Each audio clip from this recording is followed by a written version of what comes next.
इंसानों को गुलाम बनाकर हजारों बादशाह बने हैं, लेकिन आज मैं एक ऐसे शख्स की बात करने जा रहा हूं जिन्होंने गुलामों को इंसान बनाया है। जी हां दोस्तों, मैं बात कर रहा हूं समानता के प्रतीक कहे जाने वाले महापुरुष भारत रत्न डॉक्टर बाबा साहेब भीमराव अंबेडकर की, जिन्होंने इस देश का संविधान बनाया, गरीब, दलितों और महिलाओं को उनका हक दिलाया और समाज के उन सभी कुरीतियों को खत्म कर दिया जो इंसान के हित में नहीं थे। बाबा साहेब का कहना था कि मैं ऐसे धर्म को मानता हूं जो स्वतंत्रता, समानता और भाईचारा सिखाता है। लेकिन पूरे देश के लिए इतना कुछ करने वाले महापुरुष ने शुरुआती दिनों में अपनी नीची जात को लेकर समाज द्वारा किए गए अत्याचारों को जितना झेला है, शायद ही उनके अलावा कोई होगा जो उन अपमानों को भूलने के बाद आगे बढ़ते रहने की सोच रखता होगा। चलिए दोस्तों, यूं पहेलियों में बात करने से अच्छा है कि बिना आपका समय खराब किए हम बाबा साहेब के जीवन को शुरू से थोड़ा डिटेल में जानते हैं। डॉक्टर भीमराव अंबेडकर का जन्म 14 अप्रैल 1891 को मध्य प्रदेश के इंदौर जिले में महू नाम के एक गांव में हुआ था। उनके पिता का नाम रामजी सकपाल था, जो भारतीय सेना में रहते हुए देश की सेवा करते थे और अपने अच्छे कार्यों की बदौलत सेना में सूबेदार की पद तक पहुंचे थे। और उनकी मां का नाम भीमाबाई था। राम जी शुरू से ही अपने बच्चों को पढ़ाई लिखाई और कड़ी मेहनत के लिए प्रोत्साहित करते थे, जिसकी वजह से अंबेडकर को पढ़ाई लिखाई का शौक बचपन से ही था। लेकिन वे एक महार जात से ताल्लुक रखते थे, जिसे उस समय लोग अछूत भी कहते थे।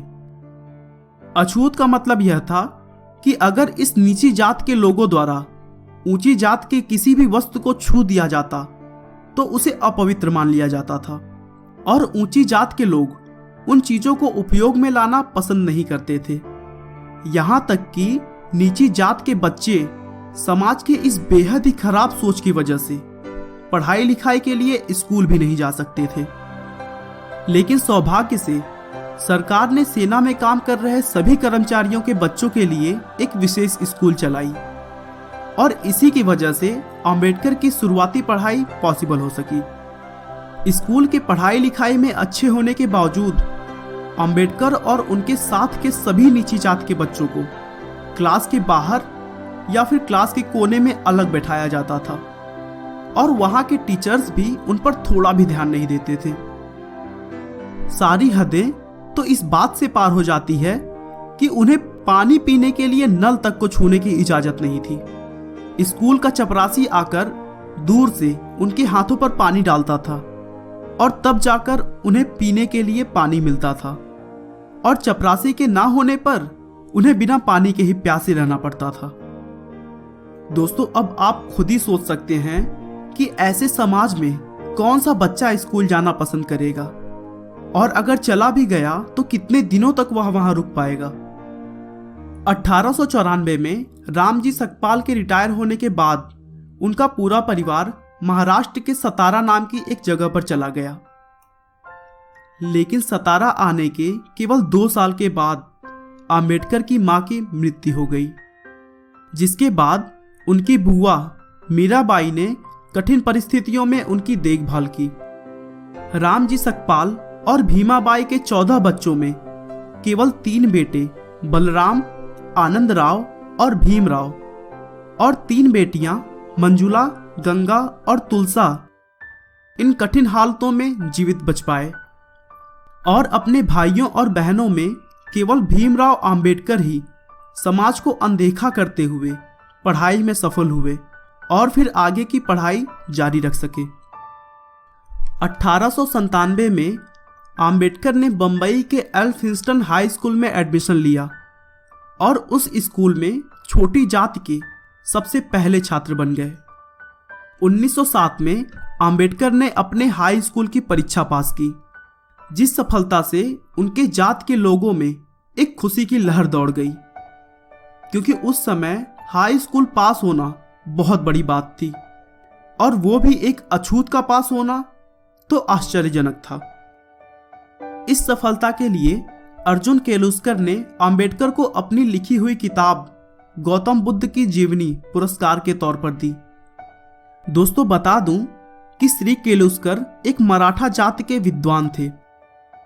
उसके बाद से अंबेडकर ने पढ़ाई लिखाई के क्षेत्र में सभी रिकॉर्ड्स को तोड़ते हुए 1912 में इकोनॉमिक्स और पॉलिटिकल साइंस में अपनी डिग्री प्राप्त की और फिर 1913 में स्कॉलरशिप प्राप्त करते हुए पोस्ट ग्रेजुएशन के लिए अमेरिका चले गए और फिर वहां कोलंबिया यूनिवर्सिटी से 1915 में एमए की डिग्री ली। फिर अगले ही साल 1916 में उन्हें उनके एक रिसर्च के लिए पीएचडी से सम्मानित किया गया। इस रिसर्च को उन्होंने एक किताब evolution of provincial finance in British India के रूप में प्रकाशित किया। अपनी डॉक्टरेट की डिग्री लेकर सन 1916 में अंबेडकर लंदन चले गए, जहां उन्होंने लंदन स्कूल ऑफ इकोनॉमिक्स में कानून यानी लॉ की पढ़ाई और अर्थशास्त्र में डॉक्टरेट की तैयारी के लिए अपना नाम लिखवा लिया। लेकिन अगले ही साल स्कॉलरशिप खत्म होने के चलते मजबूरन उन्हें अपनी पढ़ाई बीच में ही छोड़कर भारत वापस लौटना पड़ा।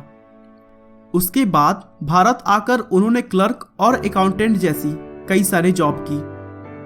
फिर 1920 में अपने बचाए हुए पैसे और दोस्त की मदद से फिर से इंग्लैंड चले गए, जहां 1923 में उन्होंने अपना research problem of the rupee या हिंदी में कहें तो रुपए की समस्या को पूरा किया और फिर उन्हें लंदन यूनिवर्सिटी द्वारा डॉक्टर ऑफ साइंस की उपाधि दी गई।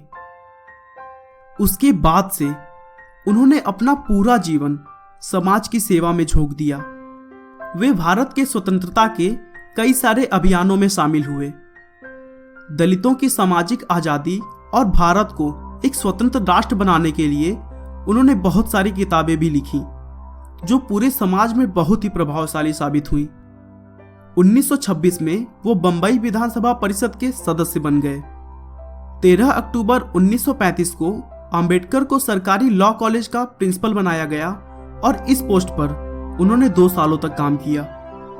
1936 में अंबेडकर ने स्वतंत्र लेबर पार्टी की स्थापना की, जो 1937 में केंद्रीय विधानसभा चुनाव में लड़ी और 15 सीटें जीती।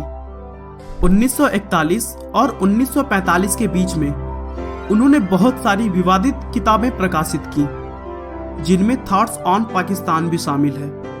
इस किताब में मुसलमानों के लिए एक अलग देश पाकिस्तान बनाने की मांग का उन्होंने जमकर विरोध किया था। अंबेडकर का भारत को देखने का नजरिया बिल्कुल ही अलग था। वे पूरे देश को बिना अलग हुए देखना चाहते थे। इसीलिए उन्होंने भारत के टुकड़े करने वाले नेताओं के नीतियों का जमकर आलोचना किया।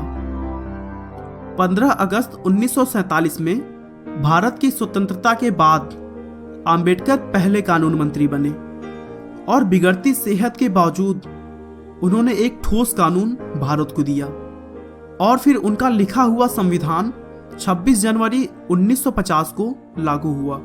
और इसके अलावा भीमराव अंबेडकर के विचारों से भारतीय रिजर्व बैंक की स्थापना भी हुई। आखिरकार राजनीतिक मुद्दों से जूझते हुए अंबेडकर का स्वास्थ्य दिन ब दिन खराब होता चला गया और फिर 6 दिसंबर 1956 को उन्होंने इस दुनिया को अलविदा कह दिया। लेकिन दोस्तों, इसके पहले उन्होंने समाज की सोच को काफी हद तक बदल दी। गरीब, दलितों और महिलाओं को उनका हक दिलाया और हमारे देश के लिए इतना कुछ किया कि उनके एहसानों को हम शब्दों में बयां नहीं कर सकते हैं।